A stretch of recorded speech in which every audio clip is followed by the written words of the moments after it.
what's up, guys? Thanks for tuning in to Twisted Youngins. I am one of your hosts, Myra King. And it's your boy, Desi Days. And it is your boy, Dave, a.k.a. Mojo, and we are sitting in the building with a special guest. A very special guest. Very special. That it is. I wish you could applause. You know what I'm saying? Give him the applause. Give him the applause. I was waiting on him to introduce himself, you know? Go ahead and introduce yourself, sir. Let them know who you are. Yeah. So my name is Dimitri Hurt, a.k.a. Michi. You know, just a regular guy out here in the world just trying to make shit happen. You are not a regular guy. Not at all. You are nowhere near a regular guy out in this world trying to make it happen. You are making it happen, first of all. And we appreciate that. But yeah. So give us a little bit more of the details of your grind of more of what you do. Yeah, sure. So I guess first and foremost, I'm a lawyer. I'm an entertainment attorney. You checking paperwork? I started off. What's that? Real quick, you checking the paperwork basically. Oh man, I do a little bit of everything. I do entertainment law, I do criminal defense. So I'm doing paperwork. I'm in the courts too. You know, getting people out of bad situations is really what I do. I'm kind of like a fixer, I guess is kind of what I am. Audio was lagging. Yeah. I mean, how long have you been an entertainment lawyer, and how did you get into that? Yeah, so let's see. I've been licensed. Yeah, I've been licensed since 2013, so I've been a lawyer for 7 years. And basically, you know, as a kid, I wanted to be a fighter pilot when I was a kid. That was my dream. I don't know if you guys ever seen that movie Top Gun with Tom Cruise, but that was my thing. But my eyesight is not good. I got disqualified, so my backup plan was to be a lawyer. And so I ended up going to school in California, law school, and decided to pursue a career in entertainment law. I had some friends that were tapped in over at Universal, and it looked like what they were doing was fun. The subject matter seemed fun anyway, so I figured, you know, let me see if I can get internship over there, work my way in the system. Now, none of that stuff ever ended up happening. I ended up graduating from law school and moving to LA. I went to school in San Diego, and I ended up moving to LA. And I had one of my very first clients. He was an up and coming YouTube star at the time. And I mean, at the time, I think he might've had like, I don't know, maybe like 40,000 followers or something like that. And this is back in 2013. So that was a lot back then. I reached out to him, and it was actually a funny story. My sister's bae, you know, not her real boyfriend, some fool she was talking to at the time, right? He was a singer, or he says he was a singer. So I ended up she sent me his music video. She was like, yo, you should watch him, check him out. I watched the video. I was not impressed with him, but the guy on the song, the rapper on the song, I was like, he's pretty dope though. So I stayed in contact with him. I graduated from school. I called him and I was like, hey, you know, I'm in LA, you know, I want to be your lawyer.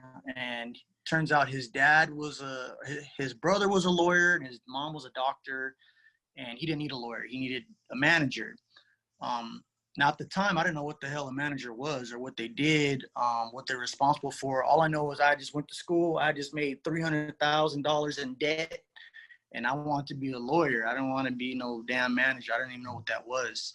So my plan was to finesse him. I'm like, all right, so I'm gonna be your lawyer, and I'm gonna be your manager, and then I'm gonna find somebody else to pawn him off to, and continue being a lawyer, or try to convince him to let me be his lawyer instead of his brother. Well, it turned out I was good at it, and we went from 20,000 to 1 million, like in, I kid you not, like 4 months. He was the fastest growing YouTuber in the world at the time. There used to be a ranking system. He was picking up like 300,000 people a month. So I realized I was good at that, and it was fun. So I did it again, and that's when I got into it with like, I ended up picking up DDG. I represent Flight now. I represent, if you're a poppin' Black YouTuber or minority YouTuber and you're based in LA, I probably represent you in some sort of capacity, whether it's your manager or your lawyer. And you know, that's how I got into the entertainment business originally. Okay, so you graduated from Thomas Jefferson School of Law, correct? Yes. Now you went to college at Arizona State University, right? Man, who told you all this stuff? I do my. What the hell? I'm just trying to figure out, 'cause I mean, obviously, I'm finna get to the point is I want to know where you're from, actually. I want to know where you're from. Yeah, sure.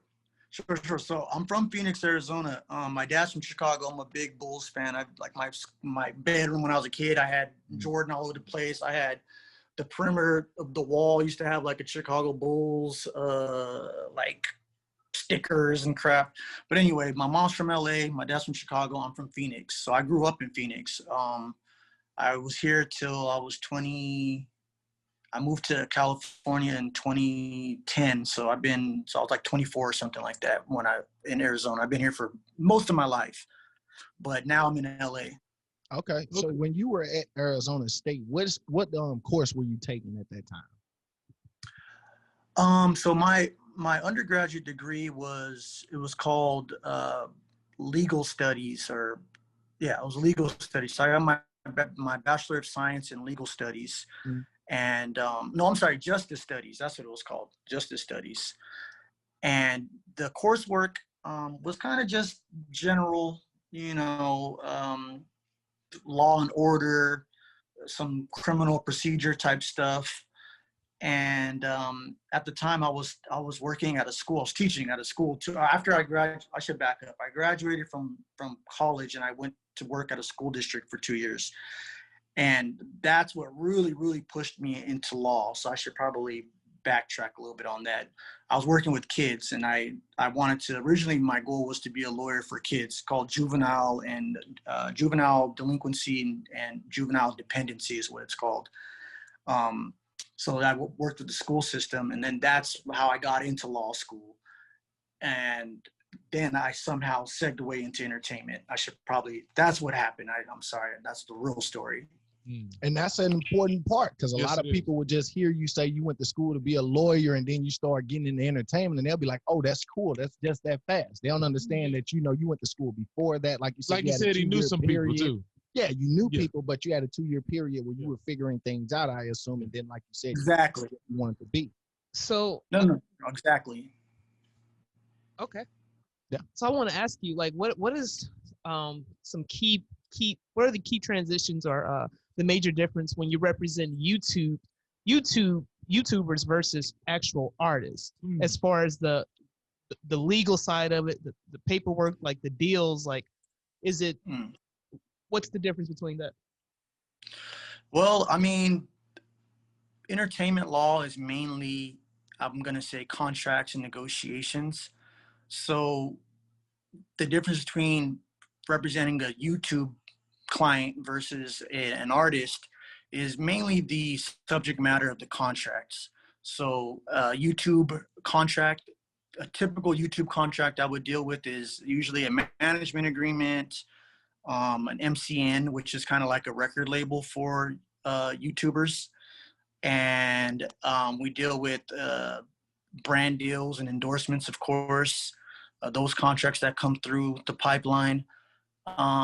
And then whatever other random stuff they get into. So a lot of my practice is it's an entertainer, but the subject matter that I'm handling is not necessarily entertainment. It might be criminal. They might have done something, or they might have breached a contract, or they might need help buying a house, and we help them go through the paperwork and get all that stuff done too.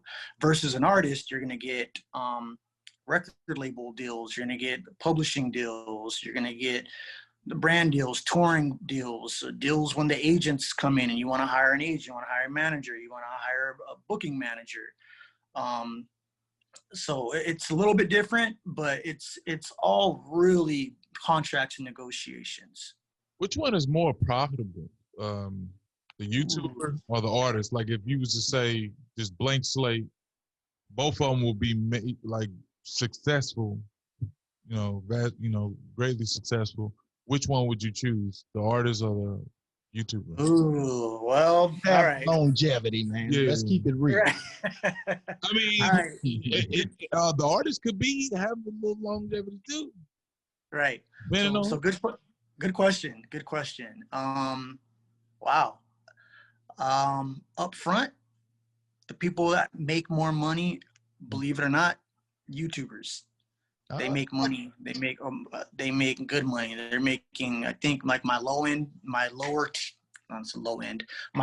YouTubers are still probably generating at least, I don't know, at least 20,000 a month. Versus an artist, the artists that I represent on a management capacity, they make money. But the everyday random artist, the everyday random artist is not making much money. That's why I would say the average everyday YouTuber, the average middle level YouTuber makes more money, in my opinion, than the average everyday artist. And is that because of like endorsements or sponsorships? That's because it's guaranteed money. Those views, and they're releasing videos every day, and it's compiling up every day. Versus an artist on like views, nothing to have to do with any deals, endorsements, or sponsorships. You're just talking about like strict like content. Because they subscribers, so all you just keep dropping, right? Right. So just on an even kill, I'm gonna say a YouTuber will make more money than an artist, but when the brand deals start coming in, I certainly can see the difference. Our brand deals are much larger for an artist than versus a YouTuber, unless the YouTuber is a massive YouTuber. Yeah.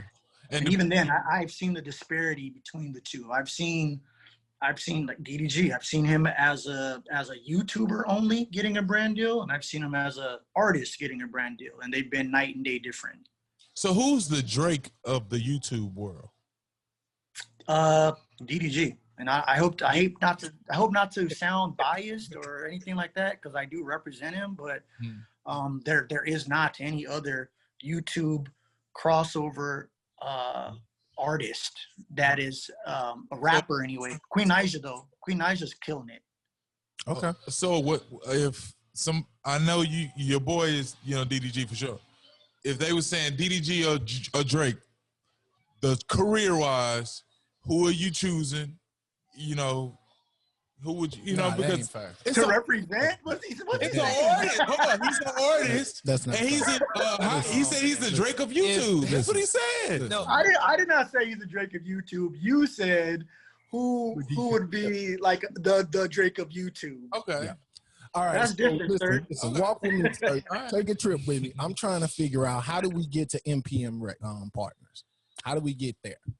Okay, so we NPM like, how did it come about? Yeah, because they say you co-founded, but somewhere along the lines, looks like the people it's you and two other people, right? And you guys all went to Arizona State together or something like that.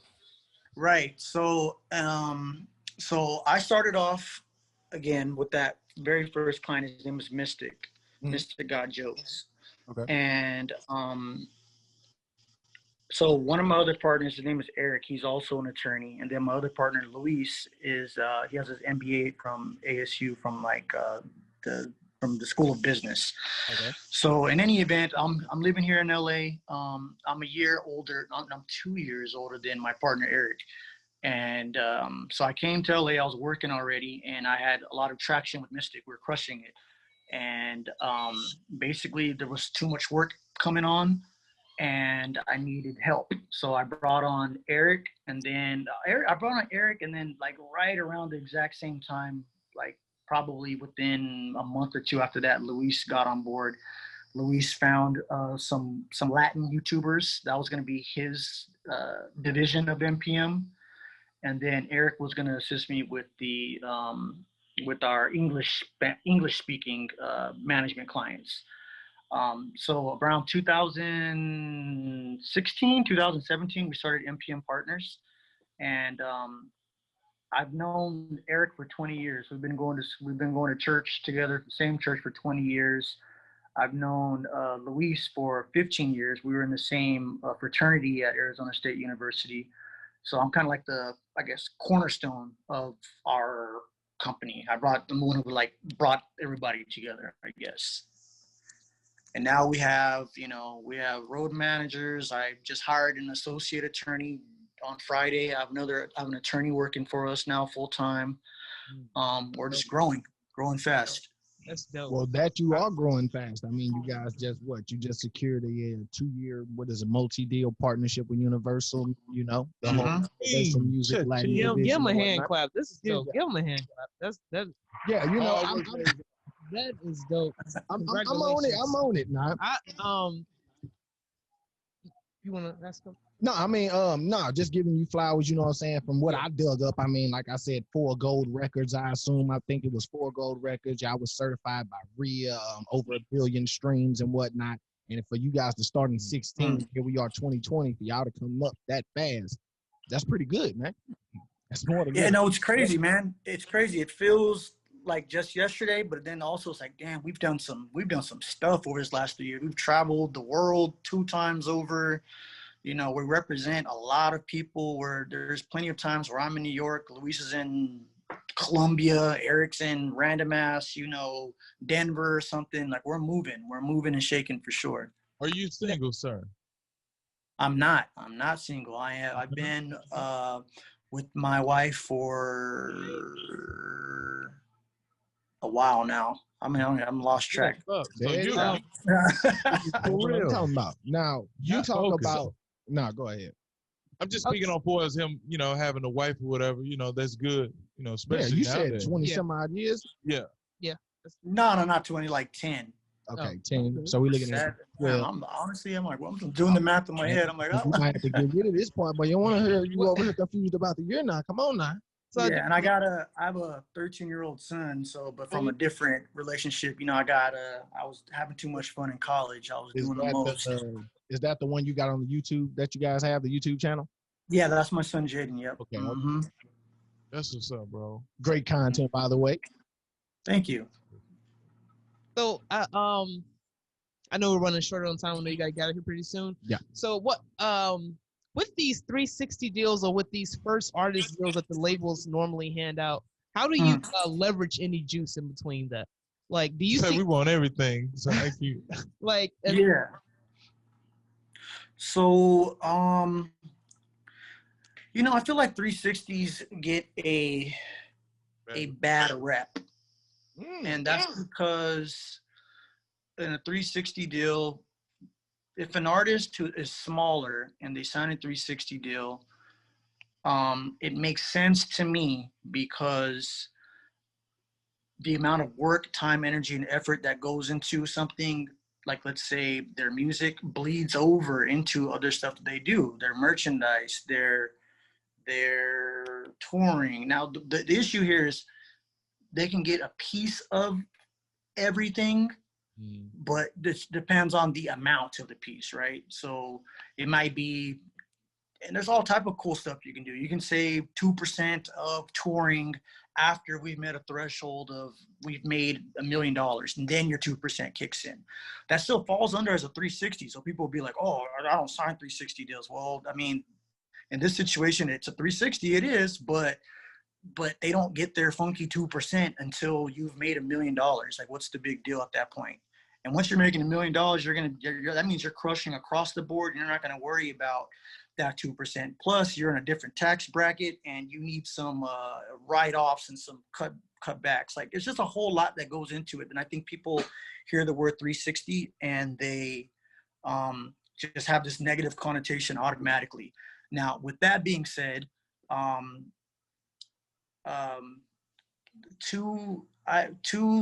of my, well, one, like DDG as an example, is not in a 360 deal. It is possible to cut stuff out. Like if you've established yourself in an area. DDG was established as a YouTuber already at the time we entered into the deal. So why on earth would I give you a percentage of that? We did that on our own. Now, and most of the labels get that now. If you can point out to them that, look, I've already have this fashion line that's crushing it. You don't get a piece of that. They'll be like, all right, fine, forget it. So technically it's not a 360 because they don't have a part of everything, you know? So I like to educate people on 360s. It's not the end of the world, and it's all down to negotiations. Listen, when do you think an artist is ready for a manager? For a manager? Yeah. Well, you know, a lot of go ahead. Okay, you know, like a lot of artists, I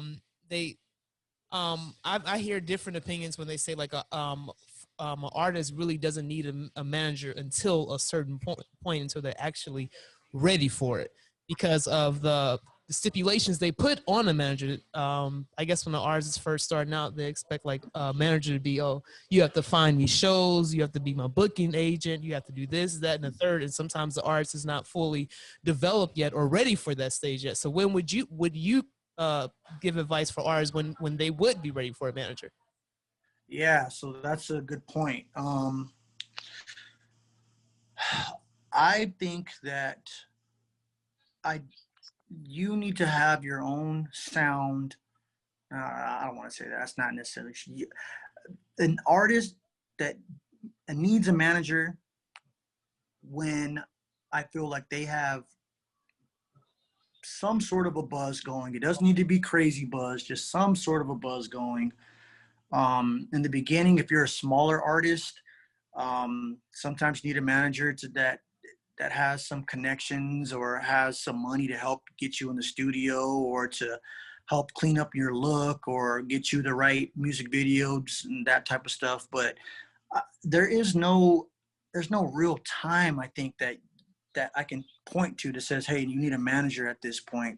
I work with people that have been crushing it and they do it on their own until it gets really, really out of hand. I find management is most important for a talent that is aware that their business acumen is not all there.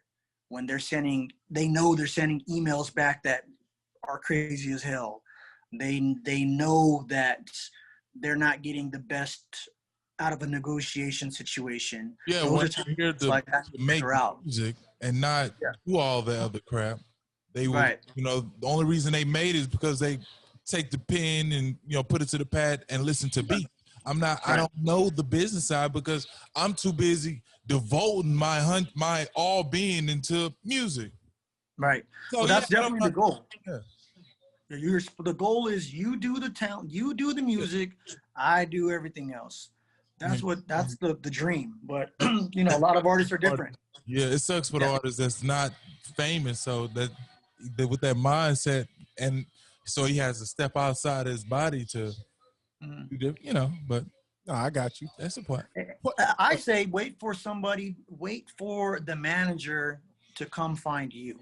That's what I say. Yeah. That's when you need a manager, because that means the person you've been identified as somebody who has something. The manager is reaching out to you because they think they can do something with you, elevate your brand in some way.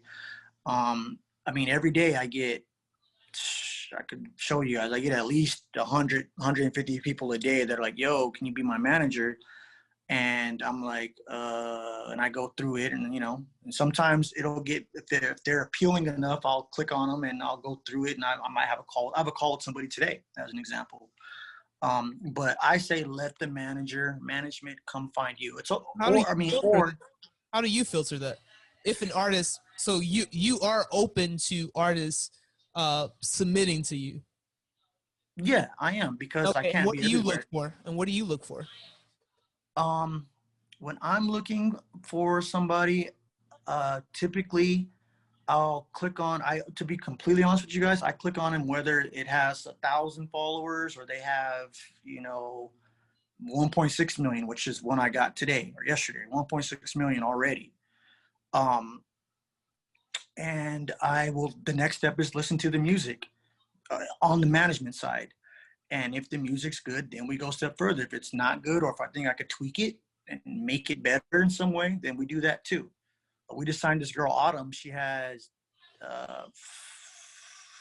50,000, I think. When I found her, she had 10,000.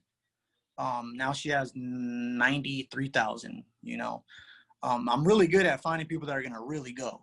And I think that's a talent in and of itself. You got to be able to identify somebody for their true talent. Do they fit all the molds? Do they have the look? Do they have any baggage? That's important to me. I look for baggage too. Do you have, you know, a whole lot of shit going on? I'm sorry, I don't know if I'm allowed to cuss. You good. Do your thing. Do your thing. Okay, I don't know if there's a whole lot of shit going on. And that you have, you know, is your baby daddy in and out of jail? You know, you have a whole lot of kids running around that I know you can't focus on yourself because you're doing that rightfully. Is your music ass and nobody's told you? You know, all these things are what I look at. Okay. No. That's the good fact. Yeah. There's a lot of people. There's a lot of trash people out here who won't tell it. I got a question. So you got DDG, Flight React. I do have something from your people, and I do want to say your people. I mean your fans. From what I can see from your fans on YouTube, everybody keeps wanting to figure out: are you signing Ruby Rose or not? So we have a no. How do I say? A no couple. We don't work with couples. Gotcha. Because of the obvious reasons, guys. I can say it, but you know, it's for the obvious reasons. They just my history has been that 95% of them don't work out. Yeah. So, and then it's awkward. Then you got to choose one, and then you know one's messing around on the other, and now you're in the middle. And it sucks. Let me tell you, I've lost so much money in potential opportunities if these people could just get along and be nice to each other and actually, you know, last years. But it's just, they're young. They're all so young. They're all, you know, 18 to 22 years old. And it's just a dangerous field for me to be in. So we stay out of that. So I would love to have Ruby, trust me, I would, but it's too hot. Right. So living where you go to a lot of those celebrity parties or something, you kicking it? Oh, for sure. You know, I think there's different types of managers. There's ones that kind of stay home. There's ones that are more in the mix. I think even with my partners, one of them stays home mainly, and I'm the one that's like at all the events and stuff because even though right now, I don't know if you guys can tell, I speak lawyer, I speak business, I speak youth. I could be with the homies and we're just chopping it up, smoking, drinking, kicking it, whatever. I'm a little bit more versatile, so I do go to the events and all the time. Like we're always doing something. That's what's up. Like, I have some artists. There's artists that I'm friends with now, legitimately friends with that. It's weird because they should be more friends with my artists, but they're more friends with me. You know, and it's not because they're seeking management or nothing. We just get along. And they learn. Get along with people. Learn too. Yeah. And just get along is when somebody's giving you wisdom and information, I got to get your number. How do you stay focused? Like with the parties, the money, artists, the fancy things, and this and that going on, the deals. How do you stay focused? You got a wife? You know, I see, you know, there's, you know, a lot of stories, and we see the movies of lawyers. They get caught up in the sauce too. They go down. They go down. They sink on the ship and sniffing coke off the toilet. Okay, you took it there. I didn't want to take it there, but you did. Yeah, kick it. Nigga, here go the keys to the Rari. Can you go pick up that pack for me? And you know, right. Actually, you're the lawyer and manager is really the bread and butter, the key, because you're in control of the deals. Have somebody of the money. thrown that box at you? Right. So, so yes, and yes. I'm not gonna say I've seen it all, but I definitely haven't seen it all because I've heard of some crazy shit that's happened. But I've seen a lot of shit, and a lot of stuff is presented itself to me, and you got to be smart. You got to know what to do, what not to do. You need to be aware of your surroundings. You need to be aware of the vibe. Where is this person really just trying to sneak one on me? Are they really just trying to get to a certain artist? Are they really trying to get to a certain client? I mean, I can go on. You should have seen what I was doing just 3 days ago. But to answer your question, I'm going bald. I have bags under my eyes from you know, lack of sleep. But my saving grace, and this is very important to me, I really hope this sinks in with everybody, you three specifically, and whoever viewers may watch this. Meditation. I meditate every day. It's the most beautiful experience that I could ever tell you guys about. I cried today. I cried probably 7 days. Let's say I miss 1 day a week, 6 days. At 4 of the 6 days, I probably cry. Wow. Like, it's a very deep passion of mine that when you're doing it and you're really synced in, you can just feel the weight of the world go. You get completely focused, laser precision vision, and you just execute. And you don't let no bullshit get in your way. If it's BS, you kick it and keep it moving to the next thing. Like, that's been so instrumental to me. And I'm gonna send you guys the video that I listen to every day. Thank you. So yeah, like it's real. Like, I tell everybody about this is my most favorite thing, for real. Definitely. Thank you. How do you meditate? Curious. So like my procedure is I have a playlist that I listen to. I have this YouTube video that I put it on one of those YouTube video converters. That way I don't have to actually watch the video. I don't need Wi-Fi. I can just watch or listen to the audio. So I listen to this one audio in particular. I'll send it to you guys. It's a law of attraction mainly. It's like, you know, positive affirmations and staying focused, keep your eye on the prize type stuff. It's like a 10-minute video, but it's audio that I listen to. And then I go into my gospel playlist, which consists of I have this group called Out of Eden. A song called Meditate. Okay. I listen to them in order. I listen to that. Then I listen to Janae Aiko. It's called the Protection Mantra. It's like 8 minutes long, and it's really good because it calms your mind. You'll see when you guys listen to it. Like, oh, I get it. It really, it's kind of like a trance, puts you in a trance. And I listen to that.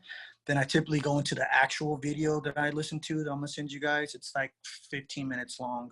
And you sit there, you're crisscross applesauce with the whole hands in the air type of thing. And there's stuff that he's saying in the video that you are doing breathing, and you're just listening to what he says, and you'll see, because I want you guys to listen to it. Definitely. And you just really kind of visualize and manifest what it is that you're trying to do. After that, then I listen to my last gospel song, which is Tori Kelly. It's called Psalm 42. That's the name of her song. And after that, I do a prayer. I usually pray for like 10 minutes or so. Every day? And every day. Okay. And I try to do it twice a day. That's my goal. I haven't worked way up to it, but when I don't do it, my day is all jacked up. All type of stuff is happening. I built it into my routine, and I'm telling you guys, my life has it's gone crazy ever since. It's a beautiful weapon. It's a secret weapon that everybody knows about that people don't take the time to do. It's literally my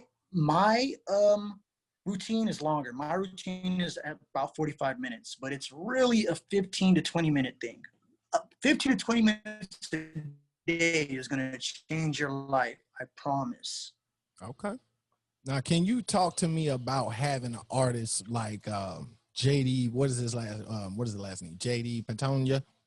Oh, JD Pantoja. Pantoja. He's the megastar. Yeah, I see everything he dropped is 30 million or better. So talk to me about having an artist with that type of magnitude, which actually is kind of like, it's not a Drake, but somewhat of a Post Malone Drake-ish type of feel to him, far as numbers wise. When he drops, he doing numbers, that's for sure. People are looking and seeking this kid out. And that I do mean kid, because obviously he's young. So what's it like having an artist like that and having to deal with his situation?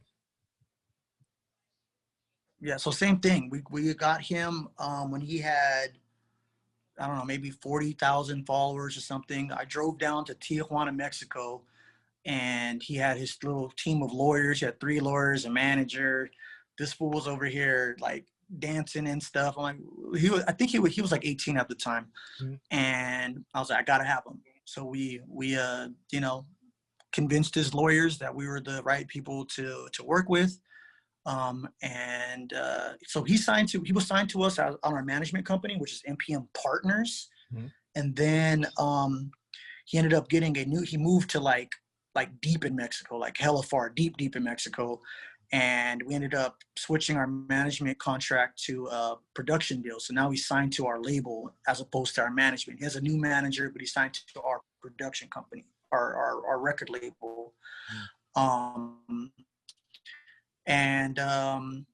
Yeah, as you saw, he went from 20,000 to this kid has about, across all platforms, like 50, 60 million followers now.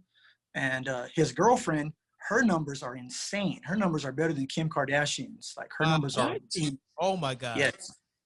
Yes. Her numbers are insane. And what's her name again? What is this? No, what's her name? His girlfriend. What's her name? Her name is Kimberly Loaiza. Wow. Do you think it's why do you think he's and all congrats, like this is well deserved. But why do you think his stardom is out of the roof? Do you think it's because it's a cross platform between his audience is much diverse and bigger, or even you mentioned this, like what do you think that is? Because I see that amongst a lot of artists, like as far as like you said, he has 50 million followers. You said he has altogether 50 million followers. You don't see that a lot, and a lot of people may not even know who he is. Yeah. Right. So that's the crazy part. That's what I'm trying to figure out. Like, what is that? In the English world or in the Spanish world? Right. They probably would. They wouldn't. That's what I'm trying to figure out. Like, what is that? That's fair. Is it or are you all marketing him differently, or is it just? No. I mean, he's Spanish music. Yeah, it's different world. Spanish YouTube.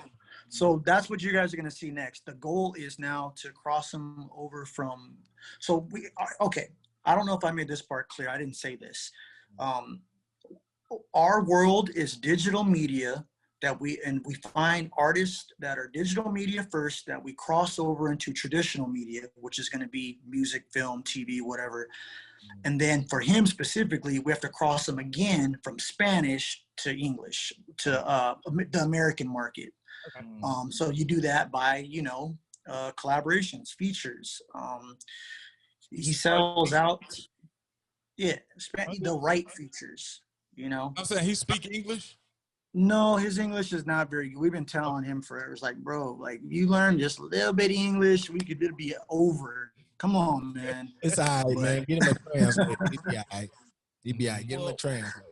But right. I do have do you have any, before we get out of here, do you have anything you want to let the people know far as upcoming events or anything like that, or any advice to any of the kids? Yeah, any advice to any upcoming lawyers?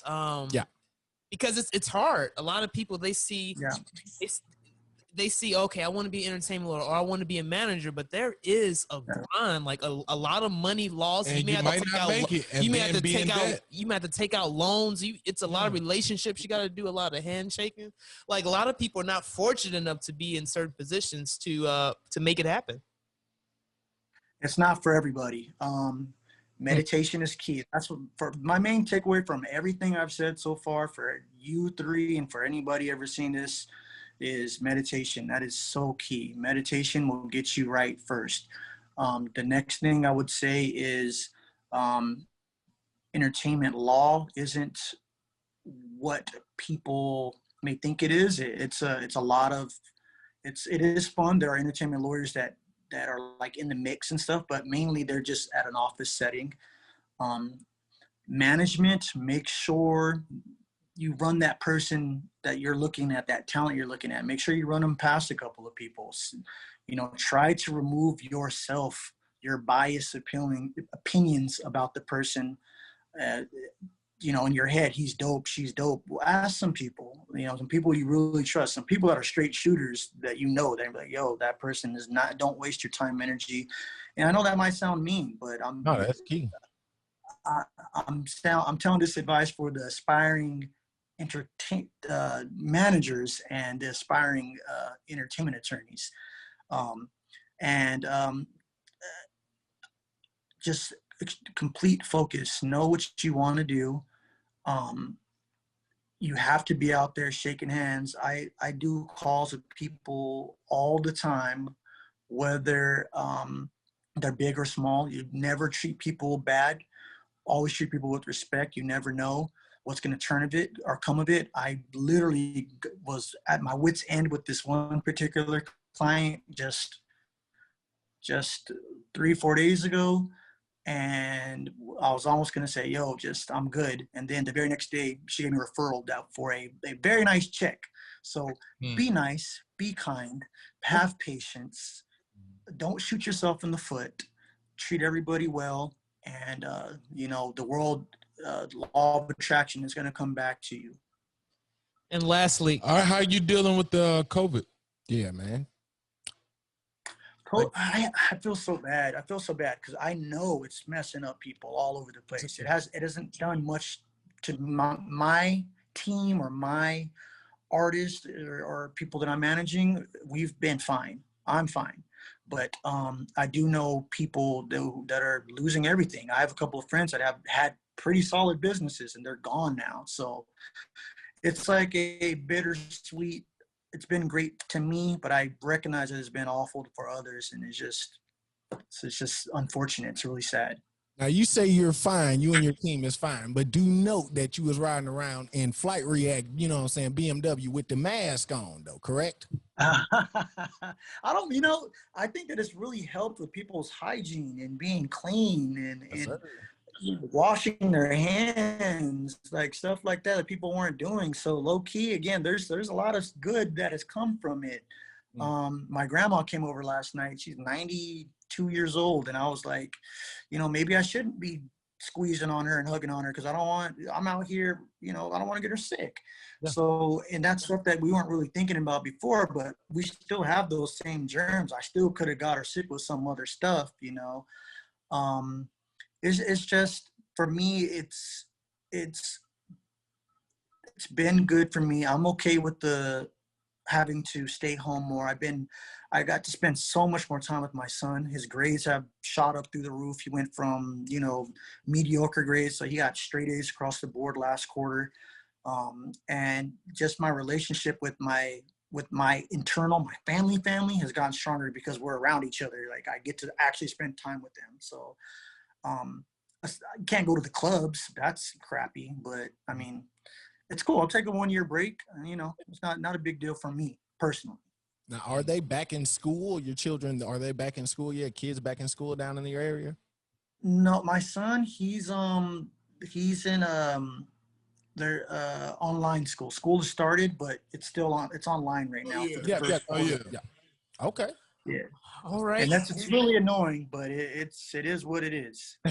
What's the most annoying part about it? Kids need their individual. Again, remember, I came from an education background. Kids need that one-on-one, and I feel bad. My son is sharp, but you know, there's other kids that get distracted more easily. There's other kids who don't have their parents sitting there looking at them, making sure they get it done. And I'm sitting there, you know, it's tough. Yeah. Well, thank you. I know you got to get out of here. You have a meeting. Appreciate it. We do. If we come out to Cali or the West Coast, you got to show us around. You got to have us out. I will be sending my music in, brother. Listen, we got to do this again. Nonetheless, we got to do this again. And not only that, but we definitely got to keep in touch because we would, you know, we may be looking for a lawyer. We've had a few scenarios thrown at us. Listen, I know different situations. I definitely want you and all the people to know out there. I'm on the hunt man. for the nearest lawsuit. Stay on the watch now. I ain't Hey, nobody. pull Not by my content. up. All Yes, right, sir. man. Hey, I got all type of stuff going on. I got podcasting stuff.